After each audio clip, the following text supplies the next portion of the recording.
Target అని అంటే చంద్రగిరి చంద్రబాబు గారు సొంత కాన్స్టిట్యున్సీ. భాస్కర్ అనే వ్యక్తి కూడా కాదు, చివరికి భాస్కర్తో పాటు భాస్కర్ కొడుకును కూడా. ఆ పిల్లోడు మొన్ననే పాపం చదువులు అయిపోయి చేసుకొని లండన్ నుంచి మొన్న వచ్చినాడు, చిన్నపిల్లోడు. ఆ పిల్లోని కూడా దీంట్లోకి ఇరికిచ్చేసినారు. అంటే చంద్రగిరి కాన్స్టిట్యున్సీలో క్లీన్ ఉండాలా, ఆయన సొంత కాన్స్టిట్యున్సీ కాబట్టి. ఏంది ఇది నాకు అర్థం కాదు. సొంత కాన్స్టిట్యున్సీలో గెలవలేని వ్యక్తి ఇక్కడ 17,000తో ఓడిపోతే, చంద్రగిరిలో ప్రజలు తంతే చంద్రబాబు నాయుడిని 17,000తో ఓడిస్తే కుప్పం పోయినాడు. ఇప్పుడు ఆ చంద్రగిరి లాంటి చోట రాజకీయాలు చేయడం కోసం భాస్కర్ కొడుకును ఇటు వాళ్ళందరినీ ఎలిమినేట్ చేయాలని చెప్పి, తప్పించేయాలని చెప్పి. ఏంది ఇది రాజకీయాలు? ఈ తప్పుడు కేసుల పరంపరలో ఇప్పటికే పిన్నెల్లి రామకృష్ణారెడ్డిని Macherla 2009 MLA, 2012 MLA, 2014 MLA, 2019 MLA, 4 సార్లు ఎమ్మెల్యే. 2024లో మొన్న ఒకసారి ఓడిపోయినాడు. ఆ కాన్స్టిట్యున్సీలో ఆజమాయిషీ కోసం పిన్నెల్లి రామకృష్ణారెడ్డిని తప్పుడు కేసుల్లో ఇరికిచ్చే కార్యక్రమం. నందిగాం సురేష్ను, ఎక్స్-ఎంపీ దళితుడు,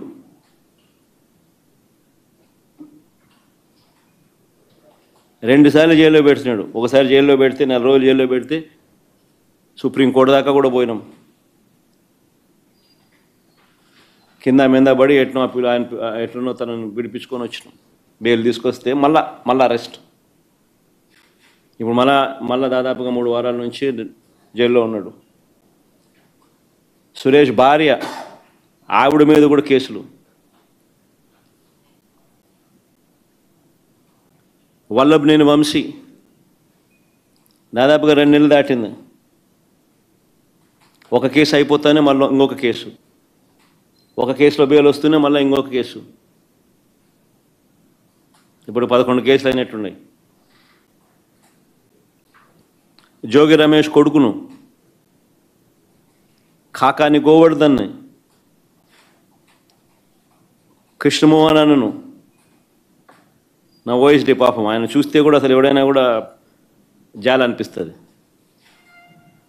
ఆయన చూస్తే కూడా, ఆయన ఆర్డీఓ పాపం. ధనంజయ రెడ్డి పాపం, ఆయనను చూస్తే కూడా బాధ అనిపిస్తుంది. వీళ్ళంతా మచ్చలేని ఆఫీసర్లు వీళ్ళంతా. రాజకేశ్వర రెడ్డి, బాలాజీ గోవిందప్ప ఇలాంటి వారిని అరెస్ట్ చేసి జైలుకు పంపారు.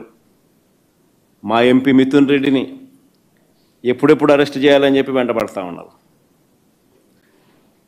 మా పెద్దిరెడ్డి రామచంద్రారెడ్డిని చంద్రబాబు నాయుడిని ఎప్పుడో కాలేజ్ టైంలో ఎప్పుడో కొట్టినాడంట ఆయన. ఆ కోపం ఇప్పటికి కూడా ఉంది. వాళ్ళ కొడుకుని అరెస్ట్ చేయాలంటాడు, వాళ్ళ నాయన్ని అరెస్ట్ చేయాలని అంటాడు.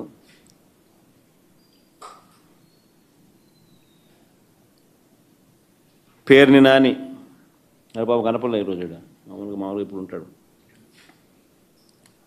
ఆయన మీద కూడా తప్పుడు కేసుల మీద తప్పుడు కేసులు. పేరునేని భార్య పాపం జయసుధమ్మ, ఆమెను కూడా పాపం. కొడాలి నాని, జోగి రమేష్, సజ్జల రామకృష్ణారెడ్డి కొడుకు, వైవి సుబ్బారెడ్డి కొడుకు, దేవనేని అవినాష్, తలసిల్ల రఘురాం, ఆర్కే అంబటి రాంబాబు, విడదల రజని, తాటిపర్తి చంద్రశేఖర్ దళిత ఎమ్మెల్యే, బూచేపల్లి శివప్రసాద్, ఉషా చరణ్ బీసీ మహిళా మంత్రి, Thopudurthi Prakash, Gorantla Madhav ex MLA, ex MP, Gautam Reddy lawyer, ఆయన పాపం విజయవాడలో మీ అందరికీ పరిచయస్తుడు కూడా. మేరుగ నాగార్జున ఎక్స్ మినిస్టర్, దళిత ఎక్స్ మినిస్టర్. దాడిశెట్టి రాజా, ఆయన ఎక్స్ మినిస్టర్. ఈ నాయకులందరి మీద తప్పుడు కేసులు పెట్టడం, వీళ్ళని ఎప్పుడెప్పుడు అరెస్ట్ చేయాలని చెప్పి తాపత్రయపడతా ఉన్నాడు చంద్రబాబు నాయుడు. జగన్ చుట్టూ ఉన్న వారినందరినీ కూడా బెదిరించాలి, భయపెట్టాలి. మోడస్ ఆపరాండా ఒకటే, చిన్న చిన్న వ్యక్తులను కొట్టడం, భయపెట్టడం,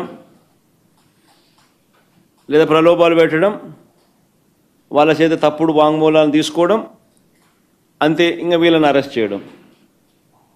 మోడస్ ఆపరాండా అన్నిటికీ ఇవే మోడస్ ఆపరాండా.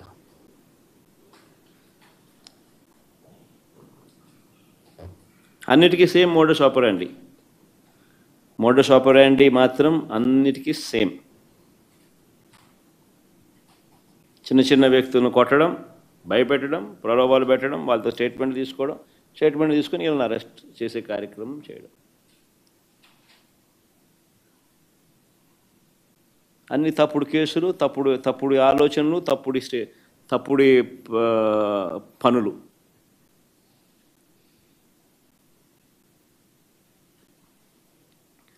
చివరికి అన్నిటికన్నా నిజంగా బాధ కలిగించే విషయం, ఆశ్చర్యం కలిగించే విషయం, 70 ఏళ్ళ ముసలైన కొమ్మినేని శ్రీనివాస్, మీతో పాటు మీ తోటి విలేకరి, రెప్యూటెడ్ విలేకరి, సీనియర్ జర్నలిస్టు, ఏం పాపం చేశాడని చెప్పి నిజంగా అడుగుతా ఉన్నాను నేను. ఆయన జైలుకు పంపడానికి చంద్రబాబు నాయుడు అంత ఉత్సాహం చూపించాడు. ఒక డిబేట్ జరిగేటప్పుడు సహజంగానే కొంచెం అనుకూలంగా కొంతమంది మాట్లాడుతూ ఉంటారు, వ్యతిరేకంగా కొంతమంది మాట్లాడుతూ ఉంటారు. ఆ ప్యానలిస్ట్ మాట్లాడే మాటలకు యాంకర్కి ఏం సంబంధం? ఇది మినిమం లాజికల్ రీజనింగ్. అలాంటిది ఆయన తీసుకొచ్చినాడు, జైల్లో వేసినాడు. కోర్స్ ఆయన మీద చంద్రబాబు నాయుడు కోపం ఎక్కువే అనుకో. ఇంతకుముందు ఆయన ఉద్యోగం కూడా ఊడగొట్టే దాంట్లో కూడా చంద్రబాబు నాయుడు పాత్ర చాలా క్రియాశీలక పాత్ర పోషించినాడు. అంతటితో ఇంకా సంతోషపడలే ఉద్యోగం పీకినందుకు. అప్పట్లో ఆయన జీవితం నాశనం చేయాలా, ఆయన పరువును తీయాలా, ఆయన జైల్లో పెట్టాలా. ఇంత దిక్కుమాలిన ఆలోచనలు చూడు ఇవన్నీ.